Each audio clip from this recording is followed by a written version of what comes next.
Bien, buenos días, bienvenidos. Estamos empezando nuestro tiempo devocional en esta mañana. El día de hoy estamos en nuestro devocional número 74, basado en el libro de los Salmos. El título de nuestro devocional en esta mañana es Oración del pueblo abandonado. Vamos a hacer la lectura de nuestra Biblia, de la porción para esta mañana, que es el Salmo número 74, que va a servir como texto para nuestro devocional. La palabra de Dios dice: ¿Por qué, oh Dios, nos has desechado para siempre? ¿Por qué se ha encendido tu furor contra las ovejas de tu prado? Acuérdate de tu congregación, a la que adquiriste desde tiempos antiguos, la que redimiste para hacerla la tribu de tu herencia, este monte de Sión donde has habitado. Dirige tus pasos a los asolamientos eternos, a todo el mal que el enemigo ha hecho en su santuario. Tus enemigos vociferan en medio de tus asambleas. Han puesto sus divisas por señales, se parecen a los que levantan el hacha en medio de tupido bosque. Y ahora con hachas y martillos han quebrado todas sus entalladuras. Han puesto a fuego tu santuario, han profanado el tabernáculo de tu nombre, echándolo a tierra. Dijeron en su corazón: destruyámoslos de una vez. Han quemado todas las sinagogas de Dios en la tierra. No vemos ya nuestras señales, no hay más profeta, ni entre nosotros hay quien sepa hasta cuándo. ¿Hasta cuándo, oh Dios, nos afrentará el angustiador? ¿Ha de blasfemar el enemigo perpetuamente tu nombre? ¿Por qué retraes tu mano? ¿Por qué escondes tu diestra en tu seno? Pero Dios es mi rey desde tiempo antiguo, el que obra salvación en medio de la tierra. Dividiste el mar con tu poder, quebraste cabezas de monstruos en las aguas, mayugaste las cabezas del Leviatán y lo diste por comida a los moradores del desierto. Abriste la fuente y el río, secaste ríos impetuosos. Tuyo es el día, tuya también en la noche. Tú estableciste la luna y el sol, tú fijaste todos los términos de la tierra. El verano y el invierno tú los formaste. Acuérdate de esto, que el enemigo ha afrentado a Jehová, y pueblo insensato ha blasfemado tu nombre. No entregues a las fieras el alma de tu tórtola, y no olvides para siempre la congregación de tus afligidos. Mira al pacto, porque los lugares tenebrosos de la tierra están llenos de habitaciones de violencia. No vuelva avergonzado el abatido, y el afligido y el menesteroso alabarán tu nombre. Levántate, oh Dios, aboga tu causa. Acuérdate de cómo el insensato te injuria cada día. No olvides las voces de tus enemigos. El alboroto de los que se levantan contra ti sube continuamente. Este salmo es un salmo de lamentación de la comunidad, muy parecido al salmo número 80, y es una poderosa presentación de lo mejor en cuanto a estilo de la poesía hebrea. El poema describe las acciones de Dios en el pasado y el deseo de su pueblo de que actúe en el presente. En cierta forma, el Salmo 75 puede considerarse como la respuesta del Señor a las difíciles interrogantes expuestas aquí en el Salmo 74. Este es uno de los 11 salmos atribuidos a Asaf. El poema nos presenta el lamento de la comunidad por una invasión extranjera, una queja de la comunidad expresando que parece que no hubiera esperanza, una relación de las históricas victorias de Dios contra los poderes malignos y una petición a Dios para que recuerde su pacto y libere a su pueblo, un llamado a Dios para que actúe a su propio favor y en contra de sus enemigos. Este salmo es un lamento congregacional sobre la profanación y destrucción del templo y los continuos reproches de los enemigos de Dios. La petición de ser librado de la angustia puede ser inferida de la petición: dirige tus pasos, acuérdate, no te olvides, mira el pacto, y del himno de alabanza que recuerda las pasadas victorias de Dios. En sí, no hay voto de alabanza, pero hay una petición de que el afligido y el necesitado adoren su nombre. El Salmo contiene esta estructura en cuanto a recordar los conflictos presentes, a pasadas victorias y finalmente a la futura liberación. Este Salmo se centra en las pasadas victorias de Dios que atribuyó a su pueblo, que es la clave para interpretar correctamente la crisis presente y la esperada y futura liberación de Dios. El Salmo 74 es un tipo de oración que solicita la intervención divina para que se haga justicia. El poeta clama al Señor para que cambie el estado de cosas que afecta adversamente a su comunidad.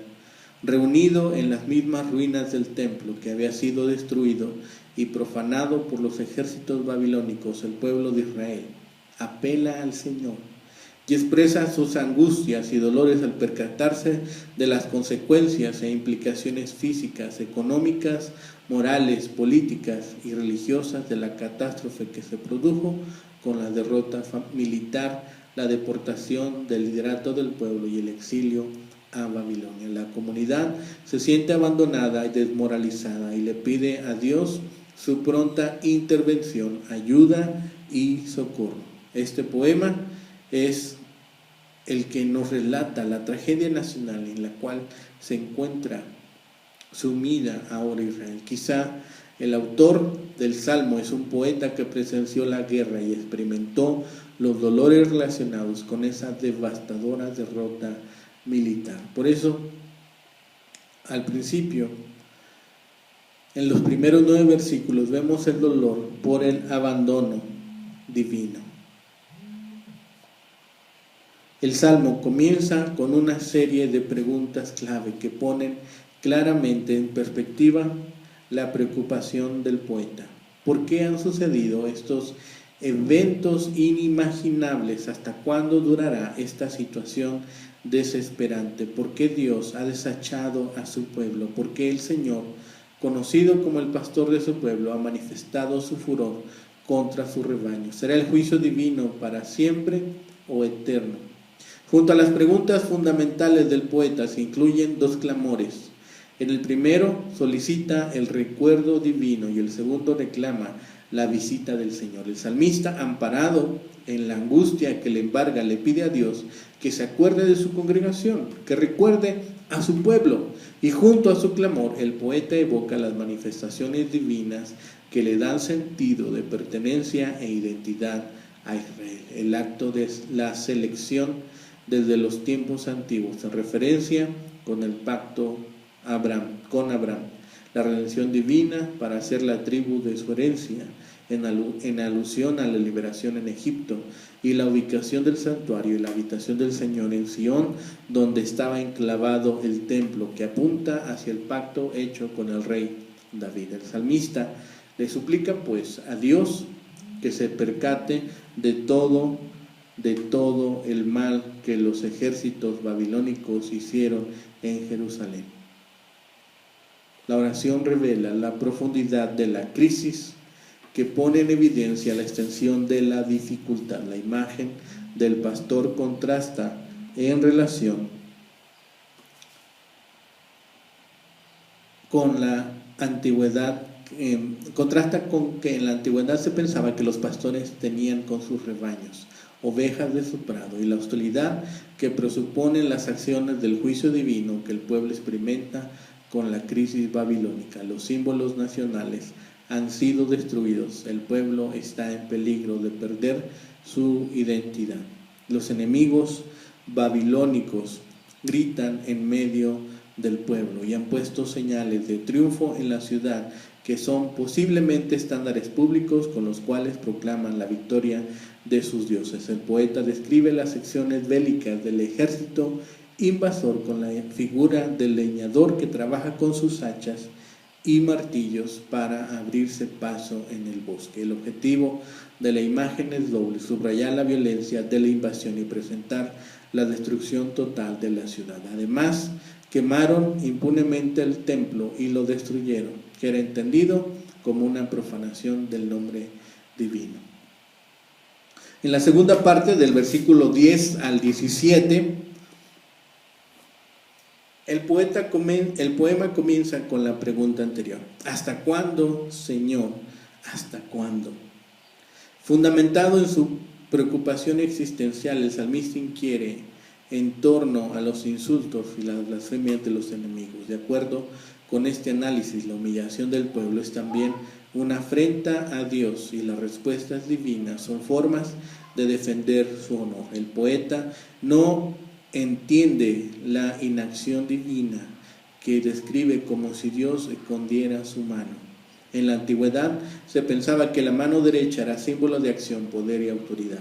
El hecho de mantener la mano inerte en el pecho es símbolo de total inactividad. Pero en su respuesta a la inactividad divina, el salmista hace un recuento de las acciones pasadas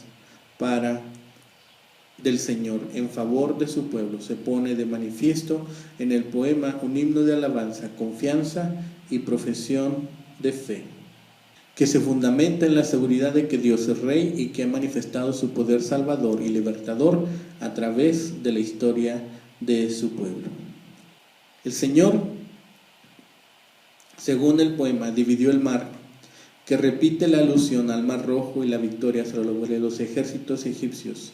Abre la fuente y los ríos, que alude al paso por el río Jordán y la entrada a la tierra prometida, y aplasta la cabeza de los monstruos de las aguas y del Leviatán, que son formas poéticas antiguas para describir las acciones creadoras de Dios. En los pueblos es esto recordado. Se pensaba que el mundo había sido creado en alguna clase de lucha cósmica. El salmista utiliza estas imágenes antiguas para poner de relieve el poder divino sobre la naturaleza y los ejércitos de Babilonia. Al final del versículo 18 al 23, está ahora considerando, fundamentado en esos pensamientos, el salmista articula sus peticiones finales. Se manifiesta en el clamor un sentido de urgencia y vigor. Una serie de imperativos y peticiones gobiernan el ambiente del poema. Acuérdate, no entregues, no olvides, mira, aboga y levántate. La idea del clamor es clara: que el Señor no olvide ni ignore lo que los enemigos, descritos como insensatos, han hecho en Jerusalén. El triunfo de los enemigos de Israel es una blasfemia contra el nombre de Dios. Además, el clamor del poeta evoca la misericordia divina al invocar a las personas pobres, afligidas y menesterosas, y al hacer referencia al pacto. Para el salmista, el Señor no puede ignorar lo que los enemigos han hecho, pues estaría ofendiendo su propia naturaleza y no avanzaría su causa. Levántate es un grito de guerra que ya anteriormente habíamos revisado. La imagen que utiliza es reveladora. La tórtola representa al pueblo de Israel y las fieras a Babilonia. La aplicación de las enseñanzas de este salmo es importante para los creyentes por la relación de la imagen de pastor como la figura de Jesús. El análisis de esta imagen puede ayudarnos en el proceso. De acuerdo con el poeta, el Señor es el pastor que ha permitido que las fieras ataquen y devoren a sus ovejas. Revela el salmo que nos transmite un sentido de crisis y derrota. Las fieras son los enemigos y las ovejas descritas también como tórtolas, el pueblo de Dios. El pastor que debe preocuparse por el bienestar y la seguridad del rebaño en el Salmo es descrito como quien deja que las ovejas sean atacadas y heridas. El salmista, sin embargo, revela la importancia de la oración aún en medio de las adversidades, de la derrota y la crisis. El pueblo clama a Dios e implora su misericordia para que culmine el problema y la angustia lo antes posible. La pregunta ¿hasta cuándo? Es una forma de pedir, suplicar e implorar que avance la liberación divina que pondrá término al sufrimiento del pueblo. Las ovejas claman al pastor que tiene la responsabilidad y el poder de liberarlas. Se manifiesta en el poema un sentido de esperanza que revela la relación entre pastor y rebaño. Las ovejas esperan la intervención liberadora del pastor. Jesús, según las naciones del Nuevo Testamento, continúa esa tradición de pastor libertador al utilizar esa misma imagen para describir su acción salvadora. En la parábola del redil indica que las ovejas conocen la voz del pastor y la distingue de quienes vienen a usurpar esa importante labor, a quienes llama ladrones, salteadores y extraños. El pastor de los pastores llama a su iglesia a que lleve a efecto una tarea pastoral que ponga en evidencia el compromiso salvador del pastor con su pueblo. Hay una lamentación, ciertamente, por la desolación de la ciudad. Es triste el poema, como si se tratara de una porción del libro de Lamentaciones de Jeremías. Hay duelo, hay pesadumbre. Sin embargo, el hecho de que estas palabras sean elevadas a Dios en oración es por sí mismo evidencia de una fe profunda y duradera frente a la tragedia casi avasalladora. Hay una tragedia en el presente, eso es innegable. No podemos negar lo que está sucediendo en nuestra actualidad. Pero recordemos lo que Dios ha hecho en el pasado, todas las ocasiones que Dios ha llegado a nuestra ayuda. Y tengamos esto presente en cada momento de nuestra vida. Todavía no ha llegado la liberación, pero nuestra fe ya debe estar esperando esa liberación. El pueblo muchas veces ha sido insensato. El insensato ha abandonado muchas veces las recomendaciones de Dios. Debemos recordarnos de nuestras obras y las obras que Dios ha hecho en el pasado. Lo que esperamos de Dios, muchas veces lo hacemos con un sentido solamente egoísta. Para los fieles de Israel, la destrucción del templo, que era un símbolo de la presencia de Dios en medio de ellos, era un indicio de que Dios los habría abandonado. ¿Cuántos proyectos, cuántas empresas, cuántos anhelos hemos visto desquebrajarse delante de nuestros ojos? Por eso resultaba inconsistente con el amor que Dios les había mostrado. Cuando los adoptó como su pueblo escogido, cuando les dio la tierra prometida y cuando su gloria apareció en el templo de Salomón, seguramente ahora no iba a dejar a su pueblo en esas condiciones. Sin lugar a dudas, la destrucción del templo les causó pesar, les causó malestares. Lloraron, tal vez pensando que Dios los había abandonado. ¿Cuántas veces hemos derramado lágrimas pensando que Dios nos abandonó? Es así que vemos que después de la destrucción de Jerusalén, parecía que Dios había abandonado al remanente que quedaba en la tierra. Los profetas Ezequiel y Daniel estaban con los exiliados en Babilonia. Jeremías se había quedado en Judá, pero la mayoría de los sobrevivientes rechazaron su liderazgo y lo llevaron por la fuerza a Egipto. En medio de esas circunstancias que describen en el libro de Jeremías, la situación parecía desesperada, pero los pocos fieles que quedaban no perdieron la esperanza.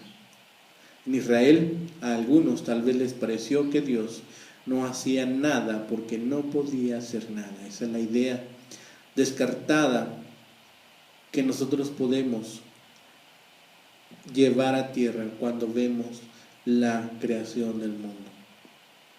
Esta súplica que hace el salmista es justo contra la ira de Dios. La gran ira de Dios en contra de Israel creció durante los muchos años del pecado e idolatría del pueblo. Su paciencia resistió varias generaciones, pero al final se echó a un lado para dar lugar al juicio. Si nosotros caemos en pecado, busquemos pronto el perdón de Dios. Su misericordia puede venir veloz y su ira apartarse de la misma manera.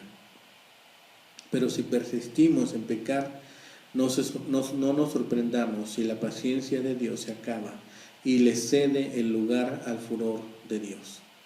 Cuando los ejércitos derrotaron a Israel, saquearon y quemaron Jerusalén tratando de borrar toda huella de Dios.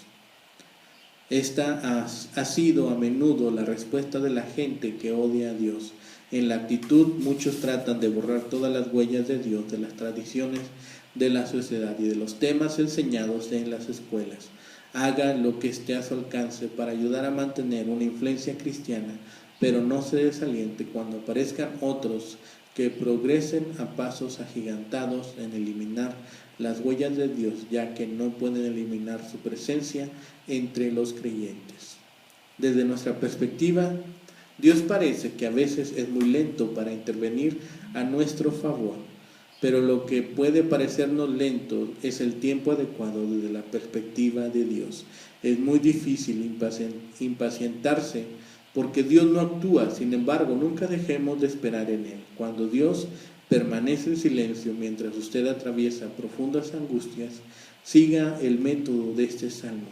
Analice los grandes hechos de Dios en toda la historia bíblica y recuerde lo que Él ha hecho en su vida. Esto le recordará que Dios no solo trabaja en la historia, sino en la vida de cada uno de nosotros también. Este salmo alaba a Dios por hacer en realidad lo que ninguno jamás ha hecho. Estemos orando para que en todo tiempo Dios nos permita poder alabar y bendecir su grande nombre. Que estemos nosotros recordando de tiempo en tiempo que la única forma de que Dios nos abandone totalmente es que nosotros seamos insensatos y no estemos dispuestos a seguir sus ordenanzas, sus leyes y sus mandatos. Seamos obedientes y siempre contaremos con las bendiciones de Dios en nuestras vidas. Y si acaso pareciera que no es así, recordemos que Dios jamás desecha de sí sus promesas. Confiemos en todo tiempo, aun cuando pareciera que Dios nos ha abandonado. El Señor les bendiga, que tengan un excelente día.